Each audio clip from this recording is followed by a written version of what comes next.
ভাবে খেতে এসে বাঁচতে পারে না, শত্রুকে ঘায়েল করার জন্য একাই লড়ে যাচ্ছে। একা লড়াইগুলো শক্তি কিভাবে আসে এবং কিভাবে বিজয় হয়, আমরা যদি সেই জিনিসগুলো দেখার চেষ্টা করি তাহলে বোঝা যাবে যে একক শক্তির ওপরে আল্লাহ আর প্রবল ক্ষমতা দিয়ে রাখছে।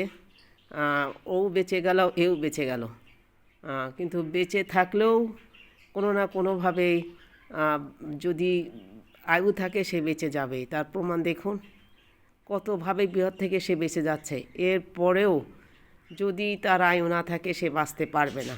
এখন দেখেন কি করে ফেলে, আসলে কার হাতে কার মৃত্যু এবং কিভাবে বিপদ আসে কেউ প্রস্তুত থাকে না। দেখেন এতগুলো বিপদ কাটে আসার পরেও সে কিন্তু শেষ মতো ধরা খেলো। যুদ্ধগুলো দেখেন, এক এক যুদ্ধগুলো যদি দেখেন তাহলে এত শক্তি, যে শক্তির কোনো মানুষের পক্ষে দেওয়া সম্ভব না। আর সেই বলে বলিয়ান হয়ে এরা একের পর এক আর শিকার করে এবং বেঁচে থাকে। দেখুন কেউ কারোর চাই নাহি কম, কীভাবে নামাচ্ছে এবং যুদ্ধ চালিয়ে যাচ্ছে। সব শেষ পরিণতি কী হয় দেখতে থাকুন, কারণ এগুলো কোনো মানুষের দেওয়া শক্তিতে চলতে পারে না।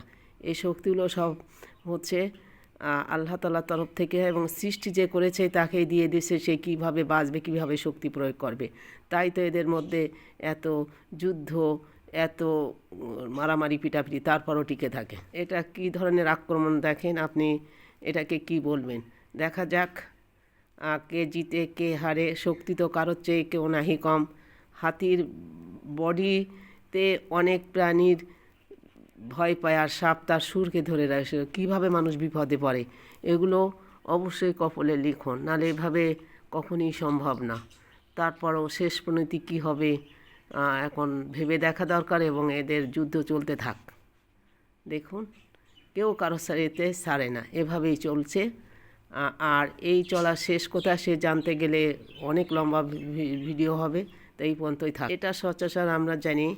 এর কীভাবে সাপ ধরছে দেখেন, সে কিন্তু চেষ্টা করছে যে কিভাবে সাপের হাত থেকে বাঁচে। কেন এই বাঁচতে সবাই চায়, কিন্তু শেষ পর্যন্ত কী হবে, শেষ মধ্যে কী হবে এগুলো দেখান। ওই যে যদি আয়ু থাকে যে কোনো মূল্যে বেঁচে যাবে, আর যদি আয়ু না থাকে দেখেন কার খাবার কে খায়, কার রিজিক কোথায় আছে, উড়েই চলে যাচ্ছে। কারণ আর ও খেতে এসেছিল, ওর আহারটা তো সে পেলেই না, বরং ও অন্যের আহার হয়ে যাচ্ছে। দেখা যাক শেষ পরিণতি কী হয়।